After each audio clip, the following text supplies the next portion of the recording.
Ngayon po, gusto ko malaman, ano po ba kalagayan po ninyo sa ngayon? Yung kita ninyo, paano po ba?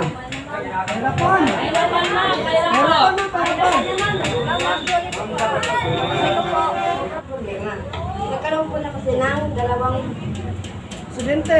Presidente. Pero po, ang pinakaliit ng presidente si Margie Lasgo. Ngayon po, meron pong umagaw. No, sa totoo lang. Isang presidente. Ang laki po ma'am kasi po, na-win po sa fiscal. Ayan po yung yung presidente namin, tsaka kasama din po namin yung meron na kaming mga padyak. Kinonvert ko yung aking padyak sa e-bike. Social. Pero para ano po Para makasabay kayo, kung kaya naman. Opo, yes. Masakit na yung mga tunod ko. Sa bagay, tama. Siyempre, yung Papakita ko lang sa inyo yung picture. Sige po.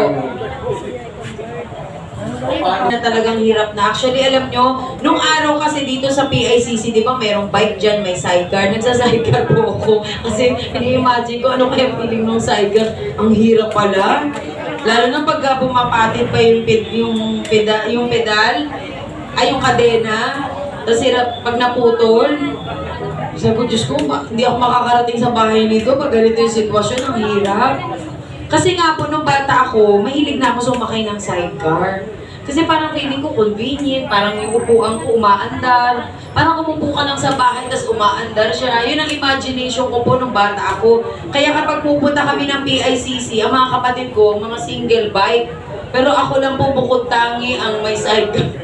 May sidecar na dala. Kasi meron po dyan sa PICC, yung mga, minsan yung mga namamalimos, sinasakay ko, ihatid ko po kayo dun sa kabilang kanto. Natutuwa kasi ako dahil nga, parang feeling ko, may pakinabang yung ginagawa ko. Siguro swerte lang po ako dahil ganun nga ang aking mentalidad, ganun ang aking kaisipan. Pero madali lang po yung gusto ninyo dahil unang-una, kung alimbawa, katulad ng sabi ni nanay, ano pong suggestion nyo? para hindi naman mahirapan yung mga nagpapadyak. Bigyan tayo ni Miss Mara Tamundong ng hulugan na e-bike. Abay parang hindi pumalakpak lahat. Sabi, hulugan ba yan? Nasakit sa ulo yan. Huwag kayong mag-alala, hindi naman ako Bombay, walang tubo yan. Mahirap lang naman maghulog kapag 5-6 pag Bombay. Kasi bago ka naman talaga makahulog, mas nabayaran mo pa yung interest. Gusto niyo po ba yan? O bukod dyan, meron pa kayong PhilHealth, meron pa kayong SSS. Pag gutay-gutay na katawan nyo, pwede kayo mag-check out. Kasi nung pumapasok po ako sa Concordia, pag hindi ako natin, nagsa-sidecar ako from Onyx. Papuntang Concordia, di po ba malapit lang yun, isang gano'n. Minsan yung sidecar pag pagod, na alam ko. Kasi bagal na bagal ako talaga, pakibilis na mamadali, pwede lang magpahatid sa classroom. Pero ibig sabihin, ganun lang po yung boundary. Pagkatapos kinukuha pa kayo ng butaw, 20 pesos. Eh di ang laking bagay noon. Eh buti sana kung yung butaw nyo, iniipon niya para pag may emergency sa mga member, makakatulong. Ganun ang nangyayari. Yun naman pala, at least, kahit paano makakatulong. Kaya kailangan nga lang, maging high-tech yung inyong ginagamit para mapabilis din. Eh dito, meron kayong kasuotan na protektado ang inyong katawan. At saka nakikita kayo sa gabi, di ba yung mga nagbabike na, nagmumotor, automatic meron silang kasuotan. Dapat kayo, meron din po kayong gano'n na suot na protection. Eh kung sasagutin ko na nga po okay. Gusto, kung problemahin nyo pa ba yun? Ang gusto ko may protection kayo kasi hindi natin maiiwasan. Minsan masasagi kayo, didaplis ka agad sa balat nyo. O kaya kung may sasakyan na mabilis dahil di kayo nakikita, mapupunggo kayo. Alam ko problema ng mga sidecar na nakita nyo ho ba kung gaano ko kabisado? Kasi ibig sabihin nun talagang tinatangkili ko ang mga sidecar. Sumasakay po ako dyan. O gusto nyo pag may parade ako minsan, isasama ko kayo. Basta kaya nyo akong panindigan ha? Baka naman mamaya pagka nakatakip yung mukha nyo. Baka nakamaskara kayo ha? Pero sa akin, alam po ninyo lahat ng problema ng ating mga kapatid na nagsa-sidecar, kahit na mga Muslim na mga kapatid natin, alam ko po lahat ng yan. Kaya ako po nalulungkot dahil kailangan pa ang Panginoon ay talagang bigyan ako ng daan para makita po ito, higit nating maunawaan na ang sitwasyon po natin ngayon ay hindi na biro. Ang sitwasyon po natin ay masasabi natin na pag pinabayaan po natin, maaaring ang mga anak natin na magsakripisyo sa bandang huli. Hindi po tayo, kasi tayo nakasurvive tayo. Pero paano po yung mga iiwanan natin kung yung anak mo hindi mo mapakain, hindi mo mapag-aral? Ano na po mangyayari sa inyo? Tay, kayo po ba may asawa na? Tayo po ay inilikha ng Panginoon na tayo po ay magkakasama para kahit ano man po ang pagdaanan natin, makayanan po natin kasi magkakasama tayo at mas mapapadali. Nadagdagan ng programa nyo, meron na kayong tinatawag na protection. Makakapag-loan kayo ng walang interest para magka-e-bike kayo. Meron kayong PhilHealth, may SSS kayo. Meron pa kayong table sa City Hall. Ano pa ho ba hihilingin nyo? Libreng gupit. Wala na ho yan, laos na yan. Kaya-kaya nyo na sagutin yan pag may lamesa na kayo doon. O libreng ano po? Libreng Zumba. Hindi nyo na kailangan yan. Kasi for sure, pag kayo kumita na ng pera at maayos ang programa, sa bahay pa lang nagsusumba na kayo sa sobrang tuwa nyo. Ang kailangan po nating ibigay, yung programa na makakatulong sa ating pangkabuhayan. House and Life? Ay, House and Life. Pabahay, yun na nga. House and Life, gusto nyo rin. O lalo na ngayon, ang mahal na Presidente Bongbong Marcos nakatutok sa mga pabahay. Dapat meron po kayong access na kayo ay makapag-apply na magkaroon ng pabahay. Hindi po yan totoo pinipili. Kung lumapit kayo sa barangay, yun, baka pinipili. Pero kung lumapit kayo mismo sa ahensya, hindi po yan pipiliin. O ano pong gusto ninyo? Yung mga lupain ng ating Maynila. So ano pong ibig sabihin? Mag-uumpisa po tayo dito. Dito po mag-uumpisa, sasamahan natin, pagmamahalan natin. Ako naman po, tignan ninyo, hindi naman po ako ibang tao sa inyo sapagkat ako naman talaga ibinababa ko po ang aking sarili. Eh, pagka sakali man na makaupo tayo doon, gusto nyo gawin nyo ng tambayan yung City Hall. Gusto nyo pumunta kayo maya kung anong kailangan ninyo. Kasi kailangan talaga natin maglingkod. Kaya dito po natin umpisahan na yung pangako, hindi lang pangako, kundi kailangan gampanan po natin. Hindi mapapako. Eh ako sa totoo lamang, hindi pa nga ako nakaupo eh. Gusto ko na pong gawin yan.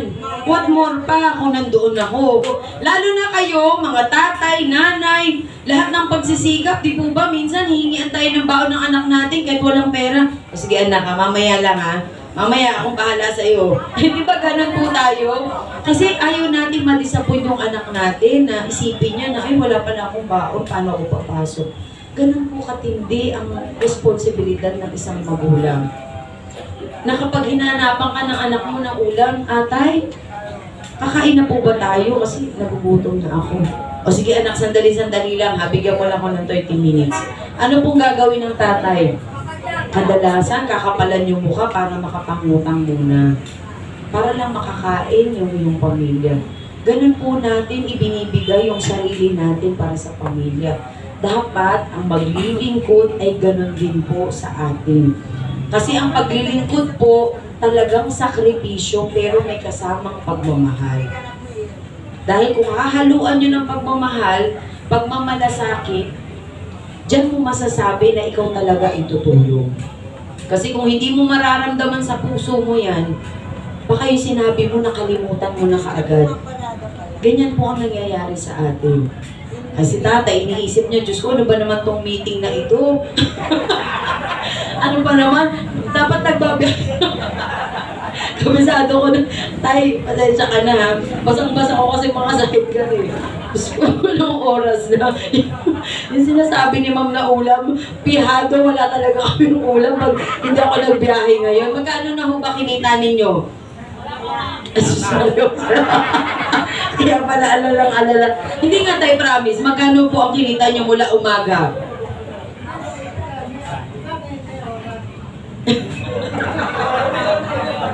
Sorry.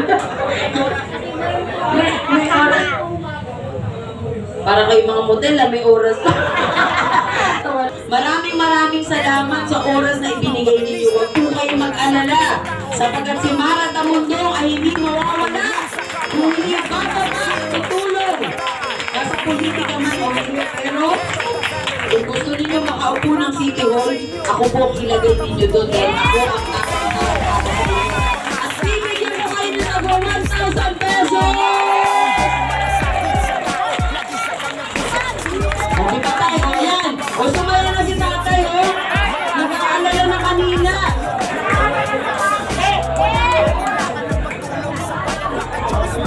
Alalahanin nyo kung anong ibibigay ko sa inyo. Lahat ng programa na yan, madadagdagan na kayo. Kaya sana tulungan po ninyo ako sa oras na kailangan tayo po ay magsama-sama. Dahil ako naman po ay makakasama ninyo sa lahat. Kung ano pong kakainin nyo, kakainin ko. Kung anong susuotin ko, susuotin ko. Kaya sana po, huwag niyong kalimutan na magkasama na tayo po ay gabayan niya.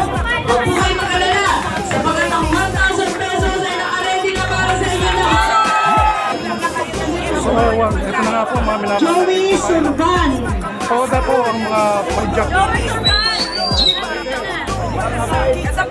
Pagkakalooban ng Liga 1,000 pesos po bawat Joey Surban. Rolando Dolisen.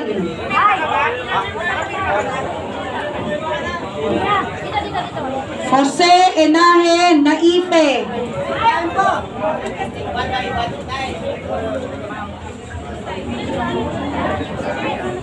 Delphine Maruco. So yun nga kabayan, pinagkalooban po ni Miss Mara Tamundong Ayun po tayo, Delphine Ligo Maruco. 1,000 peso kada isa, no? Itong mga Edgardo Castro. total members, no? Mga ano po sila, mga nasa 170 katao itong binibigyan po ni Miss Mara Tamundong na tig 1,000 bawat isa. Jerry Balmore.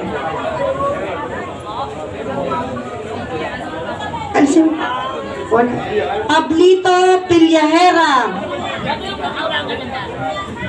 So muli, maraming salamat po. Christopher Ito yung linggo, Hadia. Brome Talk TV. Bumabati po sa inyo ng isang magandang gabi. Christopher Hadia. Sa inyong lahat, mabuhay ang Pilipino, mabuhay ang Pilipinas. To God be the glory. Thank you so much. Mabuhay ka po, Miss Mara Tamundong.